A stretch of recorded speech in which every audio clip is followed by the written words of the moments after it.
Welcome to the fourth episode of this series on differential geometry.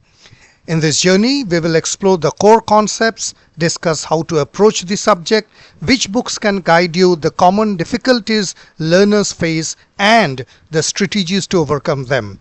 This is an episodic exploration designed to build your understanding step by step. My name is Shaunak and you're watching this video on my channel Physics for Students, and today we are going to explore a very important concept in differential geometry which is called a manifold. Well, what is a manifold? Well, if you see these animations when you are walking or when you are running or when you're cycling or you're doing any kind of a job, you're pushing, all the apples are falling from the tree. These things actually happen on what it feels that it is a straight plane. So roads, as you can see, look straight, fields stretch out and they are flat, and the world actually seems like a giant plane. So if you zoom out from the space, you can see that it is not so. The earth is curved. It is just looks like a sphere. So all these things, the activities which you can see on the screen, running, pushing, cycling, all these things seems to be on a straight line. The roads, the fields, etc. all seems to be on straight. But the fact is that from the space we see that not to be true. So what we can say from here, that it is locally flat but it is globally curved. That means from the space the earth looks to be a sphere, but when we are on the earth, when we are zooming further, it seems to be locally flat. So this can be called as a perfect example of what mathematicians technically called is a manifold. So when we talk of a manifold, if I take this kind of a small patch, you can see this one which is right on the globe. This is a small patch which is around the seems to be like an orange. So from here, if we can zoom, so it seems that this is the area which is flat. So from here what we can say that a manifold is simply a space that may be curved or complex when we look from the space, etc. But if you zoom and zoom close enough, every small patch or every local areas looks like what is called a Euclidean space. So we can say from there, because it is flat and hence we can use calculus, we can use differentiation, and that is why we call it as a differential geometry.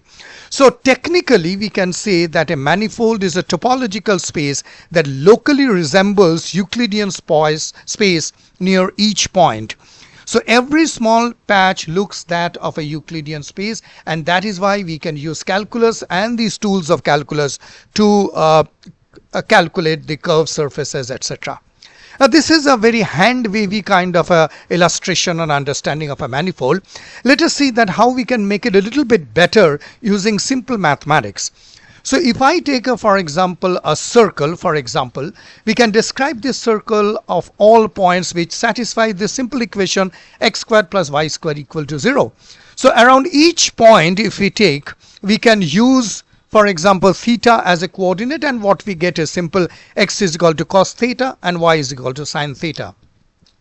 So even from here what we can say that if we extend this concept in 2 dimension, so from here what we get is this kind of a sphere. So as you can see, if we again zoom in this, we are zooming in over here, we can say this to be a R2. So around any small patch in the sphere, it looks like an R2. And obviously we can use coordinates like latitude and longitude, or in math spherical coordinates such as this. So sphere is the set of points which satisfied x squared plus y squared plus z squared equals to 1. If I go back, and here if I zoom in, it will be something like an R2, and here we can perfectly use what are called the latitudes and longitude. So these coordinates, what they say, these coordinates actually work locally, just like the maps of the earth cover different regions. So this is a kind of a simple mathematical understanding that from circle, if we extend to that of a sphere and we zoom a part of a sphere, we can use the spherical coordinates and it looks locally flat. So from here we can understand the etymological meaning of manifold comprises of 2 words. First one is many, which you can say many or numerous, or consisting of different kinds of combination, etc. And obviously the word fold means to bend or curve or to furl or wrap or whatsoever. Together it makes the word manifold. Now again, taking a diagram of differential geometry, if I zoom onto this surface, it can be a positive, it is a negative, and it is zero curvature, as you can see. Then each part would be an Rn. Rn means the coordinates would be x1, x2, dot, dot, dot, up to xn. So again we can say that I have used the sign isomorphic, so we cannot say equal. What we can say, manifold is a space, or a topological space to be accurate, which is locally isomorphic to a Cartesian or a Euclidean plane. Now this is a nice diagram which shows that if you're traveling, imagine that you're traveling around the earth, and the earth is a sphere. When it is zoomed out, it is a global picture. But if you look closed, that means that your city maps on your phone just the way you look at Google Map. So locally the earth looks flat even though globally it is curved, and this is exactly what is the concept of manifold. So you zoom it, it's locally flat, you zoom out, it is complex, curved or whatsoever. Now having said that, the basic idea of a manifold, before we go into learning methods, etc., we cannot ignore this great person who made the seminal contribution in making the concept of manifold is Bernhard Riemann. And for that we have to go back to many years from here, where Bernhard Riemann actually delivered his lecture at Göttingen, and it was on the 10th of June 1854 at the University of Göttingen. Now there is a history that his father was very poor and he almost went bankrupt to send Bernhard Riemann to Göttingen, who was working under the supervision of the famous mathematician Carl Friedrich Gauss. So Riemann actually began that lecture with humility, and instead of talking something unfamiliar, he started working on what are called the foundations of geometry.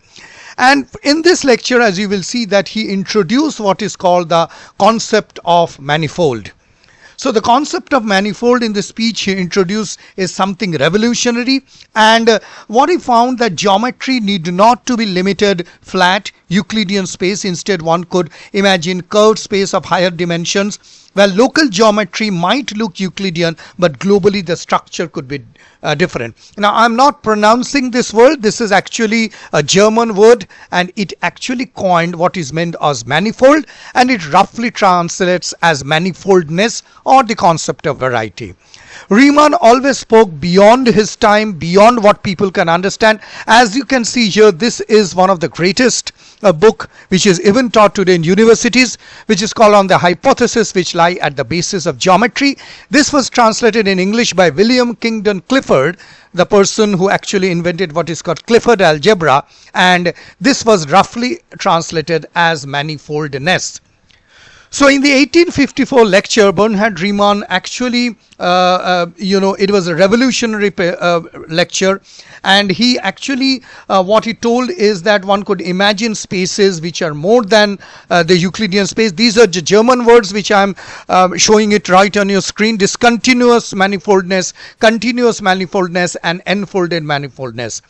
Now this profound vision where space itself could bend and stretch is what we today call as a manifold. So Riemann's concepts laid to the foundation of modern mathematics and physics, and then half a century later Einstein would build these ideas to describe gravity as a curvature of space-time. So Riemann's intuitive notion was very important, and it actually formalized into what is called as a concept of manifold. So from here you can see the concept of discontinuous manifold, higher dimensional spaces, local versus global geometry, all these concepts emerged.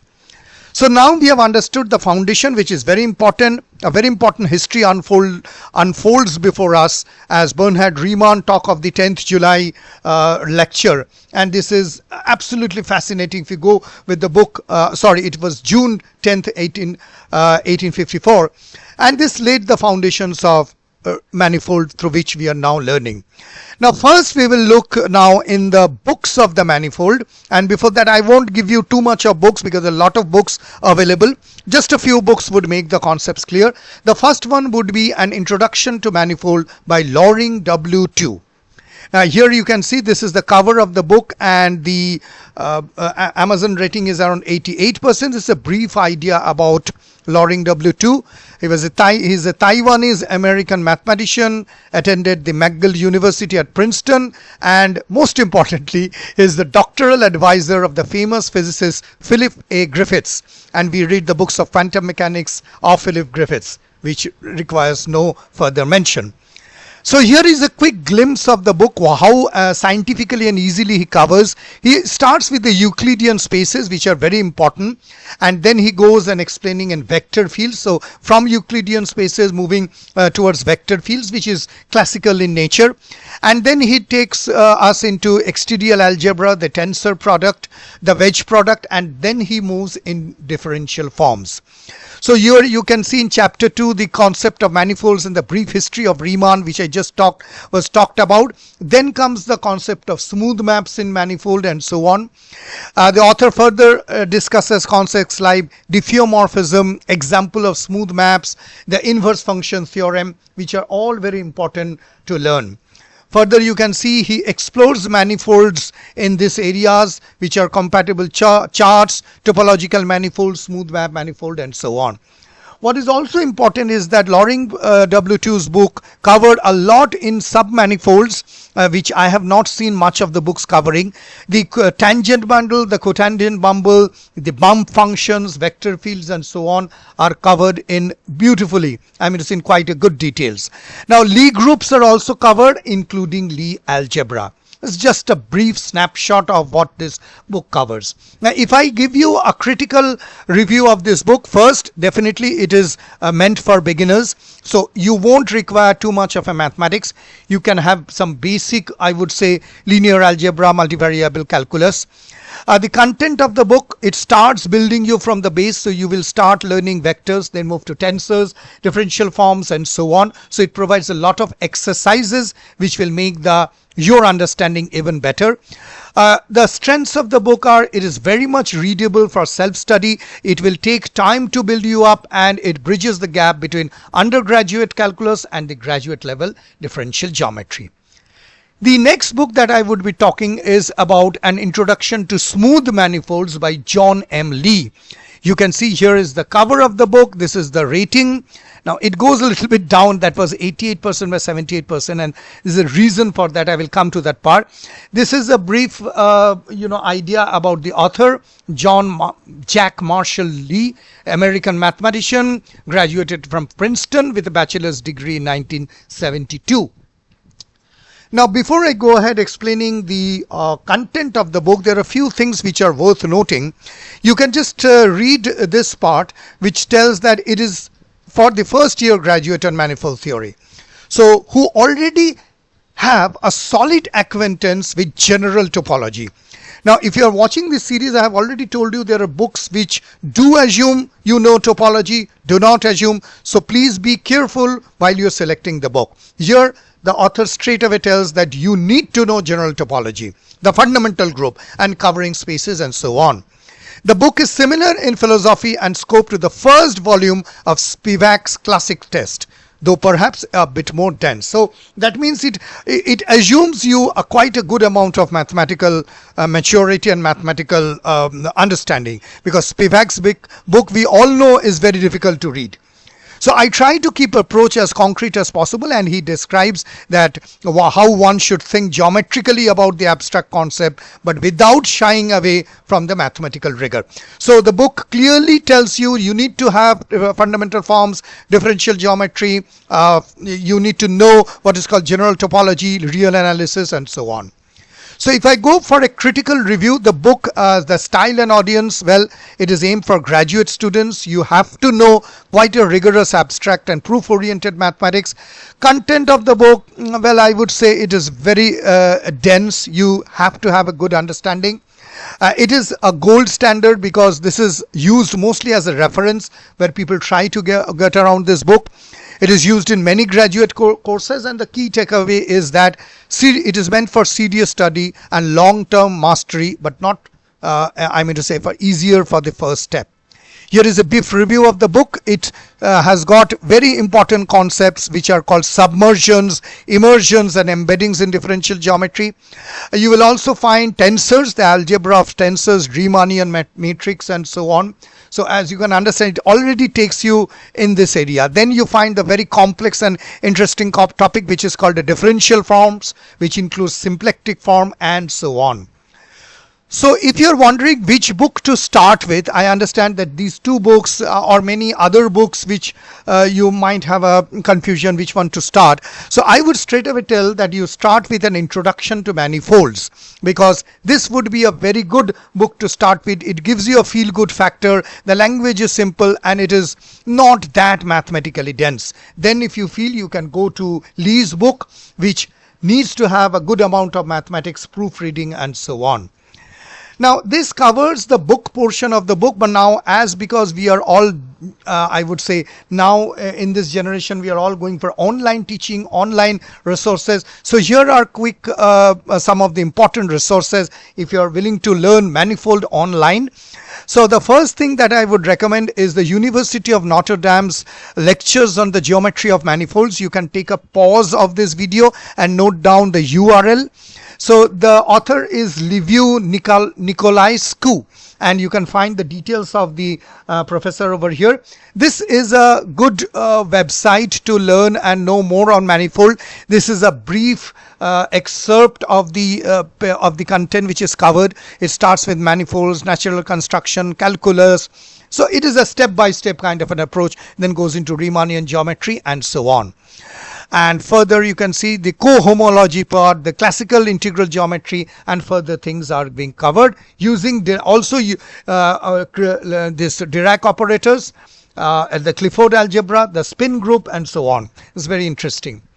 The next recommendation for online resources definitely would be MIT OpenCourseWare. Again, you can go and search it in Google. You will get a complete downloadable PDF freely available on net. This is a very good resource, and it will start with manifolds, then go into fiber bundles, the Grassmann universal, a lot of things, immersion theorem and everything. Good is that it is PDF version, you can download, you can read and so on. Now moving from the online readable text, we move in on YouTube, and I would recommend two important YouTube channels. The first one is called YB Mathematics. This is quite old channel I've been following, and here you can see there's a good amount of resources and playlists only made on topology, manifold and differential geometry. It's a very good resource. Entertaining writings by the person right on the board. You will always find a dog sitting in front of us. That makes the learning even more entertaining.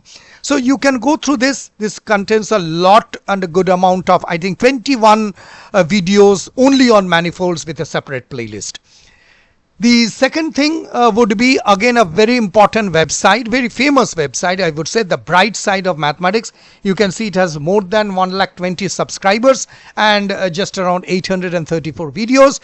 This would be a very step-by-step understanding of topology. I went through this YouTube channel. It is wonderful. Here you can see I've just listed down. There's a huge amount of resources on playlist on differential geometry, particularly manifold. You can go search in the playlist called manifold. It starts right from the beginning, handholds you step by step. It moves ahead in the complex part of manifold. Beautiful reading, very clear text, wonderful diagram, illustrations, easy mathematics, takes you step by step in learning manifold. So these are the two online YouTube channels which I would recommend to go ahead for a manifold. So here is a quick summary before we end today's video. What we have learned: we have first learned what is called the concept of a manifold. We have also seen Bernhard Riemann's contribution and the inception of the concept of manifold. We have seen two books, one by Loring W. which I would recommend to start with, and John M. Lee's Introduction to Smooth Manifolds. And we have also seen that which book to start with and what are the online resources, both the readable and the visual part, on YouTube channels about manifold. So that's all for today's video. We have few more important parts to cover in our series of learning differential geometry. So thank you for taking your time to watching my video. If you have liked, please Do not forget to subscribe to my channel and click this bell icon and keep it ringing so that you get all the notifications from Physics for Students. You can follow me on my social media handles and you can write to me at this email ID. I will be soon back with more videos on learning process of differential geometry. See you soon, but till then, goodbye.